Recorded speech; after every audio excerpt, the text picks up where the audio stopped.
Hello నమస్తే, నేను మీ కాజీ హుసేన్. మీరు చూస్తున్నారు నేటి కలం. ప్రస్తుతము మనకు ఎండలు వేడి అనేది విపరీతంగా పెరిగిపోయింది. గత సంవత్సరంతో పోల్చుకుంటే ఎండలు డిగ్రీలు అనేటివి 46, 47, 48 వరకు కూడా వస్తున్నాయి. మరి ఈ ఎండాకాలము ప్రజలు మరి రకరకాల ఇబ్బందులతో ఎదుర్కొంటున్నారు. మరి ఈ వేడిమి నుంచి, ఈ ఎండ నుంచి మనం ఉపశమనం పొందాలంటే మనం తీసుకునేటువంటి ఆహారం అనేది ప్రధానం.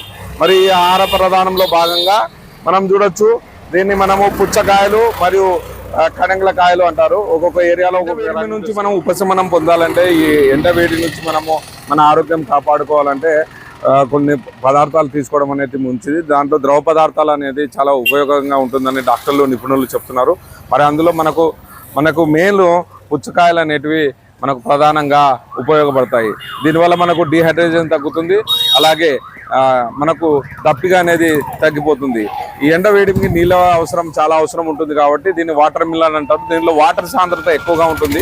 ఇవి తీసుకోవడం అనేది ఆరోగ్యానికి మంచిదని నిపుణులు. గ్రామంలో మరి జూనియర్ కాలేజ్ పక్కన, అట్లాగే మన టీడీపీ కార్యాలయం శంకర్ రెడ్డి ఆఫీస్ ఎదురుగానే మనకు టీవీఎస్ షోరూమ్ దగ్గరలో రామలకోటకు చెందినటువంటి భాష అనేది పుచ్చకాయల ఈ షాప్ అనేది పెట్టడం జరిగింది. ఇది వెల్దుర్తిలో కేవలం ఒకటే షాప్ ఉంది. మరి ఎలా పెడుతున్నారు, ఎలా నడుపుతున్నారు చెందినటువంటి కాసిం గారు మన దగ్గర ఉన్నారు. కాసిం గారు, మరి ఈ పుచ్చకాయల వ్యాపారం చేయాలని మీకు ఎలా అనిపించింది? అంటే ఈ ఆలోచన ఎట్లా వచ్చింది? నాకు ఆలోచన ఒక బిజినెస్ చేయాలని నాకు ఇంట్రెస్ట్ ఉండేది. నేను ఇంతకుముందు బిజినెస్ చేశాను, బిజినెస్ చేశాను. కానీ ఇక్కడ దుపార్లో షాప్ పెట్టాలనుకున్నాను. దుపార్లో వేరే ఆయన పెట్టాడు ఇక్కడ పుచ్చకాయలు. ఆయన పెట్టడం వలన ఎందుకులే అని మన గ్రామానికి దగ్గరలో, మన వెల్దుర్తిలో, మన గ్రామ ప్రజలకు ఇక్కడ కూడా ఉపయోగపడుతున్న ఆలోచనతో నేను ఇక్కడ బిజినెస్ పెట్టాను. తర్వాత మరి పుచ్చకాయలు తినడం ఆరోగ్యానికి మంచిది. మరి వెల్దుర్తిలో మీరు ఒక్కరే పెట్టినారు. మరి ఈ వ్యాపారం గురించి మీకు అనుభవం ఉందా? గతంలో అనుభవం అయితే నాకు వ్యాపారం గురించి లేదు, కానీ నాకు పూర్తిగా అనుభవం అయింది. ఇప్పుడు అంటే ఏ కాయ పచ్చిగా ఉంది, ఏ కాయ మనకి టేస్ట్ ఉంటది అనేది నాకు అనుభవం పూర్తిగా వచ్చేసింది. మీ దగ్గర హోల్సేల్ రేట్ అమ్ముతున్నారా లేకపోతే రీటైల్ రేటా? మేము హోల్సేల్ కూడా అమ్ముతున్నాము. Wholesale rate okay. ఇక్కడ మన హైవేలో ముహబ్బత్ షర్బత్ అని చేస్తున్నారు. ఆయన కింటల ప్రకారం కూడా హోల్సేల్ ఇస్తున్నారు. జనాలకు కూడా హోల్సేల్ గానే ఇస్తున్నాం మేము, ప్రతి ఒక్కరికి కూడా. మరి జ్యూస్ అవన్నీ కూడా దీంతో చేసుకొని తాగితే బాగుంటుంది. మరి మీకు ఎలా తెలుస్తుంది ఈ వ్యాపారంలో లాభ నష్టాలు? అంటే కొన్ని చెడిపోయి వస్తుంటాయి, మరి అప్పుడు ఏం చేస్తారు మీరు?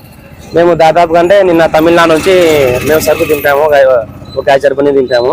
దాదాపుగా ఒక 300 కాయలు పగిలిపోయినాయి. అంటే బరువుకి కాయలు పగిలిపోయినాయి. మేము దాన్ని ఫ్రీగా ఇచ్చినాము. దీనిలో మనకి నష్టమైతే నాకు రాలేదు, కానీ మనకి అర్థమవుతుంది దీనిలో ఆ కాయ మనకి ఎట్లా అనేది. నాకు కాయ కొంచెం మెత్త ఉందనుకో, దాన్ని కటింగ్ చేసి నష్టంకి లేకుండా జనాలకి మాత్రం ఫ్రీగా ఇచ్చే మాత్రం చేసుకుంటున్నాను. నిన్న దాదాపుగా స్కూల్ పిల్లలకి ఒక 300 కాయలుగా ఈ సేవ కూడా చేస్తున్నారు. అదే ట్రాన్స్పోర్ట్ లో చాలా పండ్లు అనేటి నలిగిపోవడం ఉంటది. మొదటిసారిగా వ్యాపారంలోకి వస్తున్నారు కాబట్టి ఇవన్నీ కూడా బేరేజ్ చేసుకుని అమ్మాలి. మరి ఎండాకాలంలో బానే ఉంటుందా వ్యాపారం? బానే ఉంటుంది. ఇప్పటి వరకు అయితే బానే ఉంటుంది. మరి పుచ్చకాయలు తినడం అనేది మనకు ఆరోగ్యపరంగా మనం జ్యూస్ చేసుకుని తాగొచ్చు, అట్లాగే మనము డైరెక్ట్ గా కోసుకొని కూడా తినొచ్చు. దీనివల్ల ఆరోగ్యం బాగుంటుంది, మనకు నీటి దప్పిక అనేది తీరిపోతుంది, నీటి సాంద్రత ఎక్కువగా ఉంటుంది. బాగుంటుంది. రేట్లు కూడా తక్కువగా ఉంటాయి.